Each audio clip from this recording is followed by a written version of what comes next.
No se diga más por Top Latina. Vamos a darle la bienvenida. Yo estoy muy feliz porque ya era hora de que existiera otra vocera joven para acompañar a Omar, porque ese pobre muchacho está solo. Todo solo. Y le vamos a dar la bienvenida a la miembro de la Dirección Central y Vicesecretaria de Relaciones Internacionales de la Fuerza del Pueblo, Eduarda Andújar. Eduarda, buenos días, bienvenida. Muchas gracias, Alex, y mi querida amiga Omar Corporán. Yo estoy feliz de recibir a Eduarda aquí el día de hoy, porque Alex, Eduarda es una que uno le puede sacar, de verdad, saca de abajo. Yo saco saca de abajo. Pero tenemos muchos temas hoy. Bienvenida, Eduarda, gracias por estar acá con nosotros y sobre todo gracias por llegar temprano, casi que llegaste antes que yo. Ay, gracias a ustedes. Yo tengo por norma estar por lo menos 10 minutos antes de la hora que me dicen. A veces hasta me quedo abajo en el carro. Vamos a tener que juntarnos más seguido. Bueno, Eduarda, muchos temas de los que podemos conversar. Vamos a iniciar probablemente con el más reciente, que es precisamente... No vamos a empezar por lo del acuerdo con los Países Bajos. Vamos a iniciar con lo que hablábamos justo antes de la pausa, esta circular que distribuyó el Ministerio de Administración Pública hace 2 días y que se dio a conocer el día de ayer, en la que el Ministerio de Administración Pública ordena a las distintas instituciones solicitarle a los funcionarios públicos las evidencias de su contratación y pago de los servicios públicos como luz y agua. A mí me encantó la idea cuando me enteré, porque yo no soy abogado, ¿verdad? Yo no, ni tampoco soy funcionario público. Entonces, como no me afectaba de ninguna de las dos maneras, me pareció una buena medida con el tema esta de la necesidad de reducción de las pérdidas.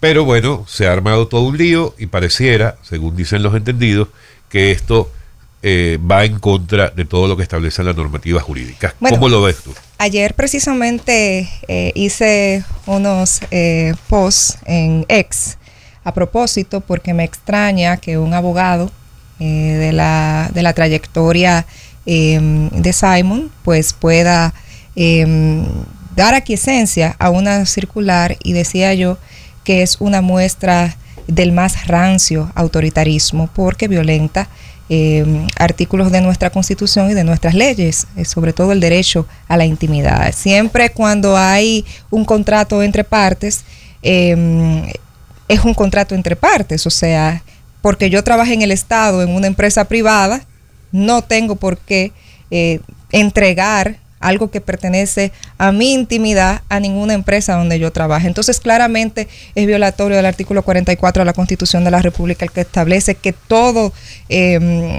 persona tiene derecho a su intimidad personal, y también es violatorio a las normativas de administración pública. O sea, ningún empleado, ni público ni privado, tiene la obligación de entregar facturas que tengan que ver con cosas que son de su intimidad, como es el pago del agua o el pago de la electricidad. Además, creo que también revela un grave problema, porque si esas son las medidas que va a tomar el Estado para hacer políticas públicas, pues entonces yo creo que están muy perdidos, y el que no sabe para dónde va ya llegó. Entonces eso manda el mensaje también a la sociedad dominicana de que no saben en qué pie están parados y andan inventando cuál es la forma de hacer las cosas. Eso sin contar las faltas ortográficas que tiene esa comunicación, que no me voy a meter ahí, ¿verdad? Pero que también habla mucho de la calidad de los profesionales que nosotros tenemos, y que una persona también de esa dimensión pues pueda afirmar eso, que dice mucho de la calidad educativa. Ahora, no sé, ¿tú eres abogado, no? No, yo soy estudiante de Derecho.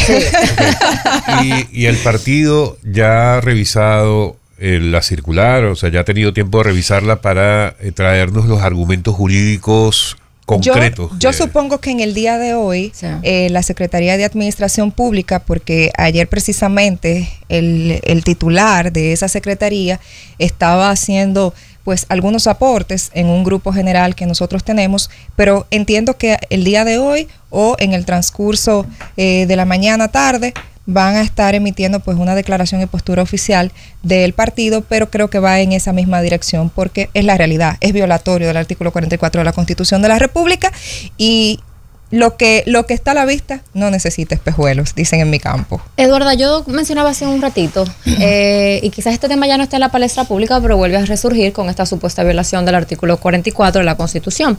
Y es el tema de la nueva Constitución del presidente Luis Abinader. Tú escuchaste algunas opiniones que yo di hace algunos días en un podcast y me diste tu opinión. Y yo quiero que tú, aquí de manera pública, nos digas cuál es tu opinión respecto a esta nueva reforma a la Constitución, en base a las especulaciones de que si el presidente Abinader le había puesto un nuevo candado al tema de la reelección, o esto ya era algo innecesario porque el presidente Fernández lo hizo en su momento, o lo hizo Danilo, o cuál es la opinión de ustedes respecto a esto. Mira, también hice un post el domingo pasado en el que decía que una constitución que no fue consensuada y que es violatoria, porque en el considerando o párrafo sexto de los transitorios establece que por excepcionalidad no se hizo el referéndum. Cuando tú escuchas los razonamientos de los PRMistas, te dicen, no, es que en el año 2010 estaba ese párrafo.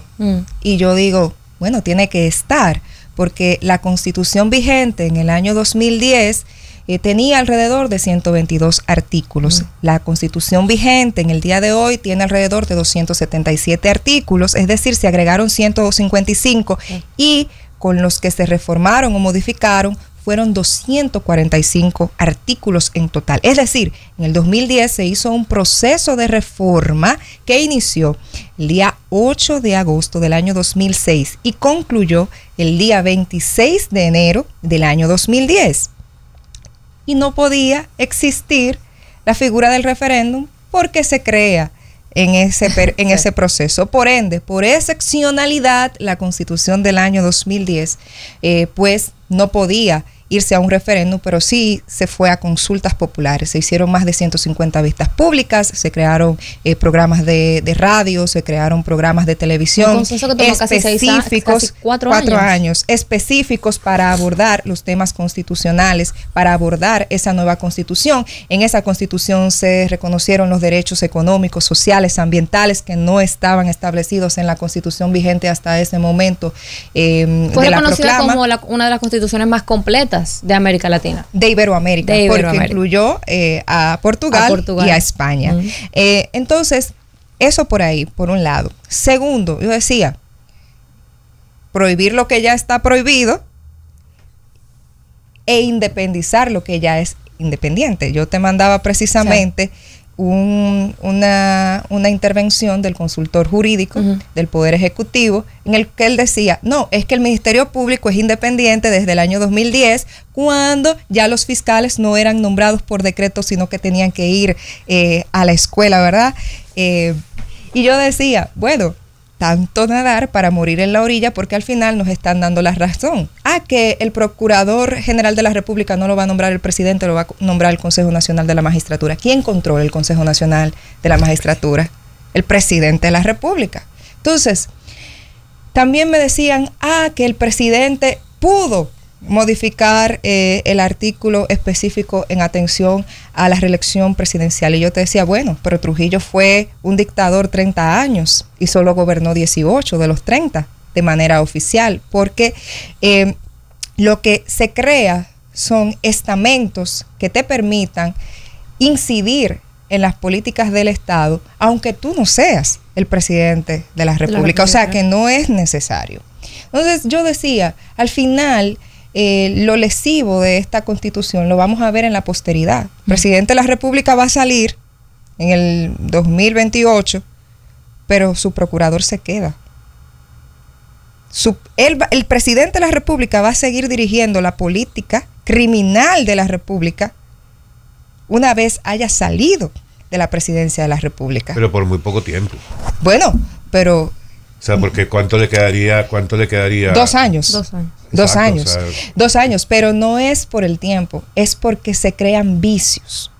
Hay un vicio ya a la Constitución, porque hay un mandato constitucional, que es el Poder Ejecutivo que controla la política criminal del Estado. Entonces, cuando tú tienes un presidente que te controla las altas cortes, como es el Tribunal Constitucional ahora mismo, porque mucho se hablaba de gobiernos anteriores, pero ahora hay sentencias que son lesivas y nocivas a la República Dominicana, y que antes ese Tribunal Constitucional separaba en dos patas a los expresidentes que hoy todavía pues hacen vida pública, como es el caso del presidente Fernández, como es el caso de Danilo Medina también. De muchos políticos. Todos recordamos las sentencias que evacuaban las altas cortes. Sí. Ahora parece que están serviles, sobre todo el Tribunal Constitucional, y uno se da cuenta en las sentencias que están evacuando, también el Tribunal Superior Electoral, uno se da cuenta. Entonces, son cosas que te llaman a preocupación, y que nos llaman a preocupación porque, por supuesto, la institucionalidad democrática de la República Dominicana pareciese que se va cada día quebrando un poco más con las acciones que acomete el presidente de la República, porque él es el que dirige la orquesta. Yo no puedo decir que los funcionarios, yo no lo voy a librar de culpa, ¿verdad que no? Me llama mucho la atención temas internacionales. Sí. Ahí va. La sentencia del Tribunal Constitucional alrededor del acuerdo entre República Dominicana y los Países Bajos para la delimitación marítima. Ayer el canciller hizo una rueda de prensa con mucho detalle técnico, mostrando mapas, etcétera, hablando del por qué quienes dicen, entre otros la Fuerza del Pueblo, que el acuerdo es lesivo para el país, tratando de demostrar justamente lo contrario. Uh-huh. Sin embargo, hay una sentencia del Tribunal Constitucional que, con todo y votos salvados y votos disidentes, ya está sentenciado. ¿Cómo vieron ustedes las declaraciones de Roberto Álvarez? ¿En qué está equivocado Roberto Álvarez? Si es que está equivocado. Okay. Y mira, para que los que nos escuchan sepan más o menos el contexto de lo que está pasando, se dio un acuerdo entre República Dominicana y Países Bajos, en los cuales la oposición y diferentes medios han comenzado a, vamos a decir, especular, hasta probado lo contrario, de que República Dominicana en este acuerdo ha cedido mar. El canciller el día de ayer dijo, 40.000 kilómetros cuadrados. Sí, pero el canciller el día de ayer dijo, y cito, eso es falso en toda falsedad. La República Dominicana ganó mar. Para ser exactos, ganamos 11 millas náuticas cuadradas, lo que equivale a 37 kilómetros cuadrados de tierra. Dijo, esas personas que andan diciendo eso no saben de lo que están hablando y le están haciendo un flaco servicio a nuestra democracia. Mira, yo le voy a responder al canciller a título personal, porque no es el canciller de la República Dominicana, es el canciller de Países Bajos. Ay, el que madre. Celebró... ¿Qué es eso, Eduarda? Claro, el que celebró con un enhorabuena una sentencia que a todas luces es lesiva al territorio nacional. Lo primero es que se ve esta sentencia y este convenio, que quiero que la gente sepa, si quieren el convenio yo se los dejo. Este convenio firmado en el año 2021 entre el canciller holandés, que es el canciller Roberto Álvarez, porque parece que está ahí para defender los intereses de Holanda y los holandeses, y el embajador de los Países Bajos, tiene 5 artículos. ¿Escucharon? Sí, claro. Un convenio tan importante tiene 5 artículos. Entre lo que establece que si hay petróleo o gas natural o recursos naturales como salmón, atún, pues van a ser explotados, ¿verdad? Eso me parece que está en el artículo 3 del convenio. Yo se lo puedo pasar. Ese convenio se adhiere al principio de equidistancia, basándose en unos acuerdos que nosotros tuvimos con Colombia y con Venezuela en el año 1978 y 1979 respectivamente, lo cual fue previo a la Convemar del año 1982, que entró en vigencia en el año 1994, el año de mi nacimiento, específicamente el 16 de noviembre. ¿Qué sucede? Que la Convemar le da la facultad a los estados de adherirse al principio que mejor le convenga. Además de que da un reconocimiento a los estados. En el caso de la República Dominicana, nosotros estamos reconocidos como un estado archipiélago. Entonces, la República Dominicana, en ese sentido, se ha adherido al principio de la equidad y no de la equidistancia. ¿Por qué razón? Porque la equidad tiene que ver con justicia. ¿Cuál es la justicia? Las islas en controversia que pertenecen o están bajo el protectorado de Países Bajos o del Reino de los Países Bajos, entre las tres islas no llegan a los 1.000 kilómetros cuadrados. En el caso de la República Dominicana, con su plataforma continental, nosotros tenemos unos 49.000 kilómetros cuadrados. Entonces, por eso es que nosotros, en nuestra legislación interna, nos hemos adherido al principio de la equidad y no la equidistancia. Por tanto, los acuerdos firmados previo al tratado o a la Convención de los Derechos sobre el Mar del año 1982 no tienen validez jurídica porque fue previo a eso y nosotros no nos habíamos adherido. Eso por un lado. Por otro lado, es violatorio del artículo 9 de la Constitución de la República, que dice que el territorio nacional es inviolable. En su artículo y en su literal o numeral 2, la Constitución de la República establece muy claramente que va a ser delimitado por nuestras legislaciones los límites territoriales marítimos de la República Dominicana. Y en ese sentido está la ley 446, me parece, del año 2007, que nosotros nos declaramos un estado archipiélago, y ahí cuando ustedes pueden buscar en su casita lo que establece la legislación. Y está una resolución evacuada del Congreso Nacional en la que también se establece, me parece que es la 478-8, en la cual también se establece que el principio, y se refrenda que el principio que vamos a utilizar siempre va a ser el principio de equidad. Quiero recordarle al canciller Álvarez que en el año 1996 nosotros suscribimos un acuerdo similar con el Reino Unido por las Islas Turcas en Caicos. De nosotros. Y esto aquí para los legisladores, porque los legisladores no son los legisladores del PRM, los legisladores del PLD o los legisladores de la Fuerza del Pueblo. Los legisladores son los legisladores del pueblo dominicano, claro. Y por ende tienen que defender los intereses de la República Dominicana. Si se aprueba eso en el Congreso Nacional, sí vamos a sentar un mal precedente. Y ese convenio del año 1996 va a ser reclamado por el Reino Unido. Y nosotros vamos a tener que negociar en esas condiciones, porque ahí, para nosotros rechazarlo, lo que dijimos es que nosotros nos acogimos al principio de equidad y no de equidistancia. Pero además nosotros tenemos ahí a Puerto Rico, a Estados Unidos. Vamos a tenernos que acoger al principio de equidistancia y no de equidad, pero también tenemos ahí al ladito a Haití. Entonces, pensemos más en la República Dominicana y menos en el hecho de que si lo dijo la oposición o no lo dijo la oposición, porque no ha sido la oposición sola la que ha estado alzando sus voces, hasta sus propios aliados, que yo podré tener mis diferencias con los amigos de la Fuerza Nacional Progresista, pero tengo que decir que en cuanto... Son letrados en la materia. Claro, cuando se trata, que le dijo ignorante a Pelegrín Castillo ayer, el canciller, porque además es un irrespetuoso.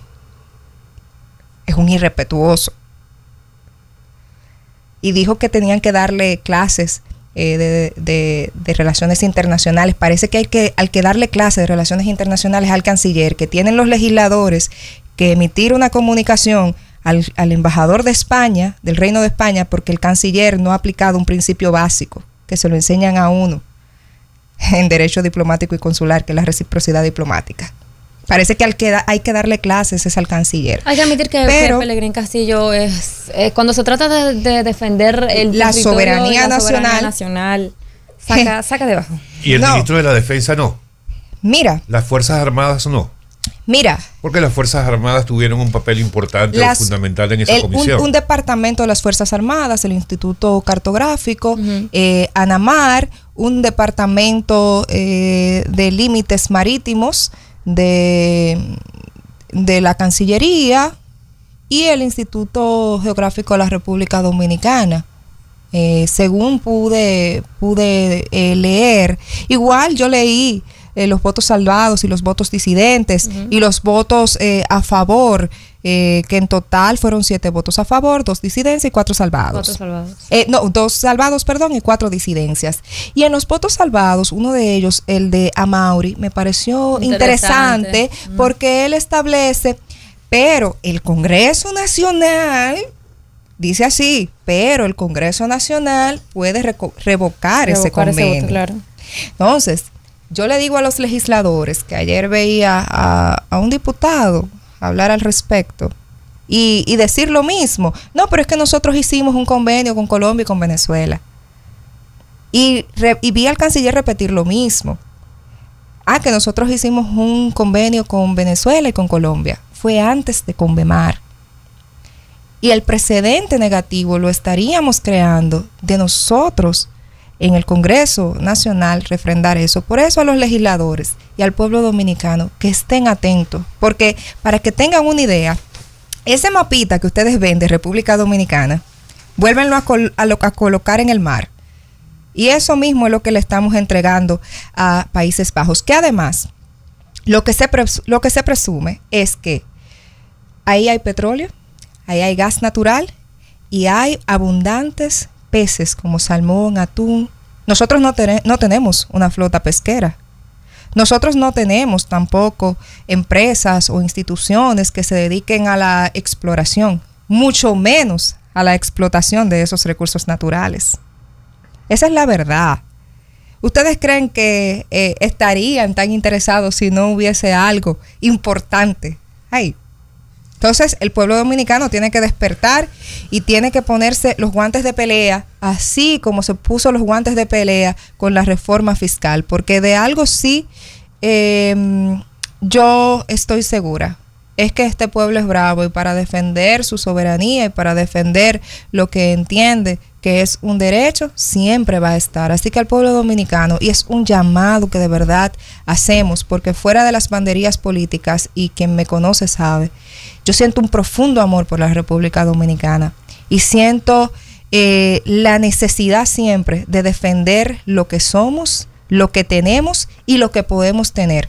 El futuro no se lo podemos entregar a absolutamente nadie. Las políticas serviles, las políticas entreguistas que nosotros hemos visto reiterativamente del gobierno de la República Dominicana no pueden seguir pasando. Hay que estar atentos. Eduarda, qué bueno que tú trajiste a colación el tema de la reforma fiscal, porque evidentemente la oposición, sobre todo el presidente Fernández, cuando salió la reforma se tomó su momento. Yo siempre digo que el presidente Fernández, expresidente, se toma su momento para analizar las cosas, para luego poder hablar con bases y con estadísticas. Y luego de que se tomó este tiempo para ponderar la reforma, pues evidentemente salió público lo que ustedes como Fuerza del Pueblo entendían o pensaban respecto a la reforma fiscal, cuál era el camino, las cosas incorrectas que estaban siendo detalladas en este proyecto, que luego se vieron en la necesidad, pues evidentemente, de retirarlo del Congreso Nacional, y pues el gobierno tuvo que recular por la presión que pusimos los dominicanos en contra. ¿Cuál es la opinión de ustedes respecto a la reforma fiscal que se sometió al Congreso y luego fue retirada?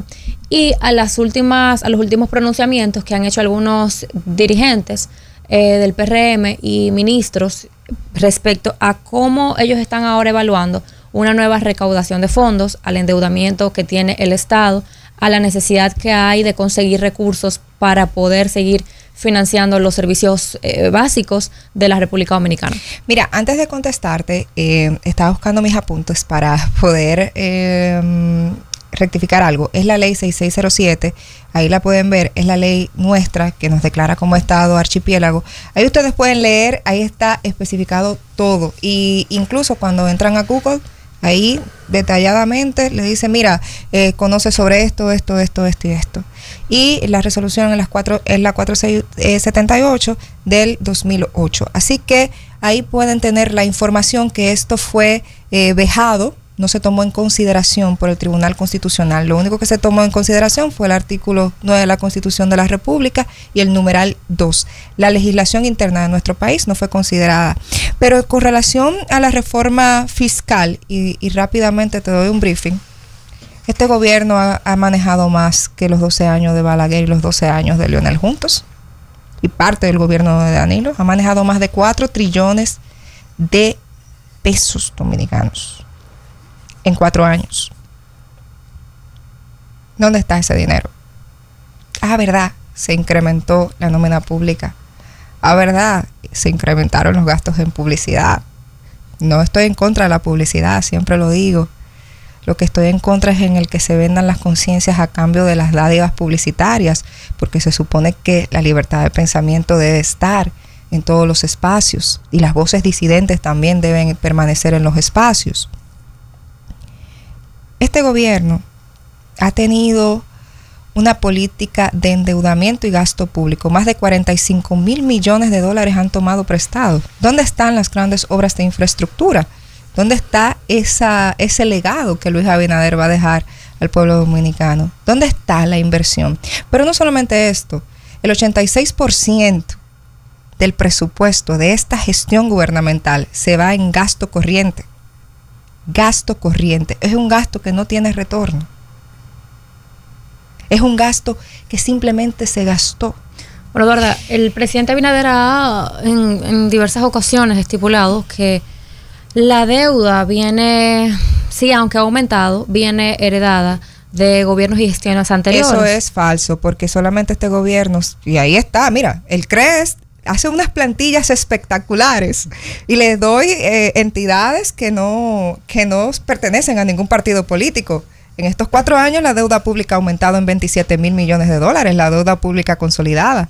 También se ha estipulado que luego de la pandemia del COVID-19, evidentemente el país, igual que los otros países del mundo, entraron en una situación económica difícil que le ha tomado años a todos los países del mundo para recuperarse. Pero ¿cómo puede ser eso? El presidente de la República dijo que la economía dominicana creció un 12%. Y luego ha dicho, a pesar de que los informes internacionales dicen que la economía dominicana tuvo una expansión de un 2.5% el año pasado, el presidente sigue diciendo que creció un 5%. Entonces, ¿cómo se corresponde?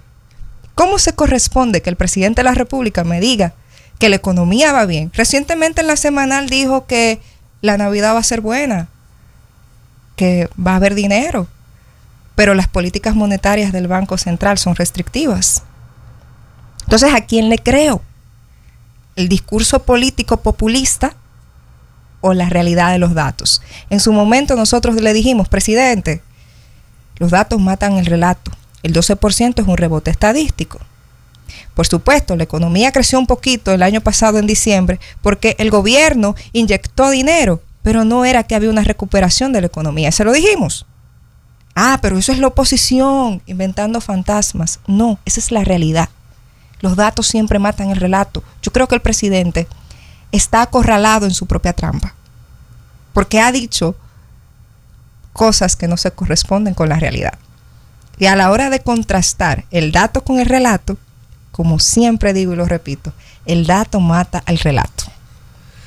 Eduarda, se nos acabó el tiempo. Yo hoy no quise rebatirte muchas de las cosas que comentaste, porque como es tu primera vez que te invitamos. Para que vuelvas. Yo quiero que vuelvas, ¿verdad? En la próxima vamos a conversar un poco más. Pero te digo que en cualquier tema no hay problema, porque yo siempre ando preparada con mis datos. No, se ve muy buena vocera y estamos muy contentos de que la Fuerza del Pueblo tenga una nueva vocera como tú, porque de verdad que hace falta, de todos los partidos políticos tener buenos voceros. Voy a aclarar algo, siempre he sido vocera de la Fuerza del Pueblo, lo que pasa es que antes estaba fija en otros espacios, y bueno, ahora estoy haciendo vocería real.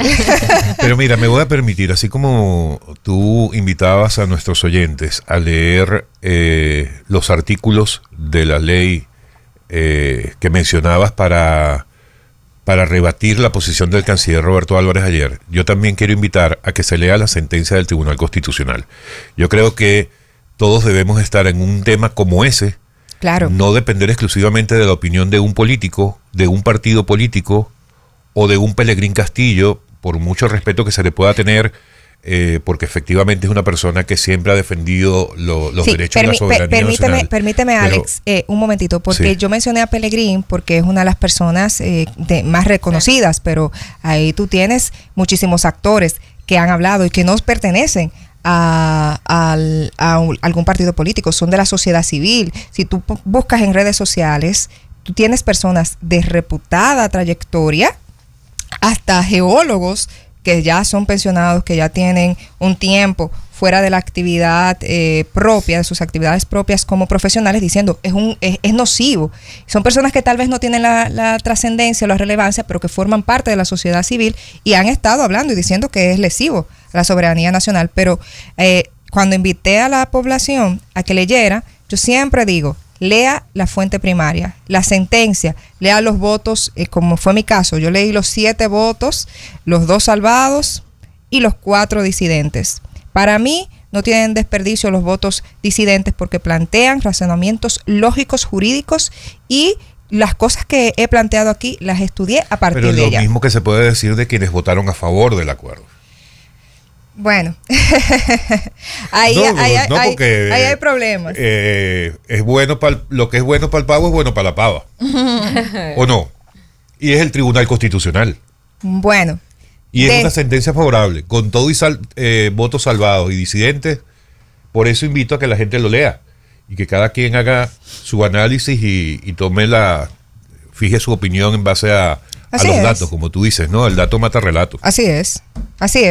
Pero yo sí también le digo a la gente que se fije en las próximas sentencias, en las sentencias que han evacuado las altas cortes, que qué cosa, que parece que siempre, a diferencia, como tú me decías, tenías 14 años escuchando que Leonel Fernández controlaba las altas cortes, qué cosa, que no hubo una sentencia que favoreciera en nada a Leonel Fernández o a su partido, o actividades que él realizara en un momento determinado. Es más, el Tribunal Constitucional lo sentó en varias ocasiones al presidente Fernández y al expresidente Danilo Medina, y sin embargo parece que este Tribunal Constitucional está muy ávido, y el Tribunal Superior Electoral está muy ávido de complacer al gobierno. Así que vamos a ver qué pasa. El pueblo dominicano que vea la sentencia y que vea quiénes fueron los jueces que votaron a favor, y que formulen su propio criterio, que son precisamente los jueces que entraron en este nuevo Consejo Nacional de la Magistratura. Para nuestra próxima conversación, te voy a dejar una tarea. Claro. Porque yo no he visto que lo hayas hecho en ningún medio y hoy no lo vamos a hacer por falta de tiempo. Pero yo quiero saber en profundidad tu opinión y que nos cuentes tu experiencia de Venezuela. Chévere. Vamos a dejarlo ahí, porque no lo vamos a hacer hoy, porque ahí sí vamos a pelear. Yo Amigos, sé que Eduardo sí. Andújar. No se diga más por Top Latina.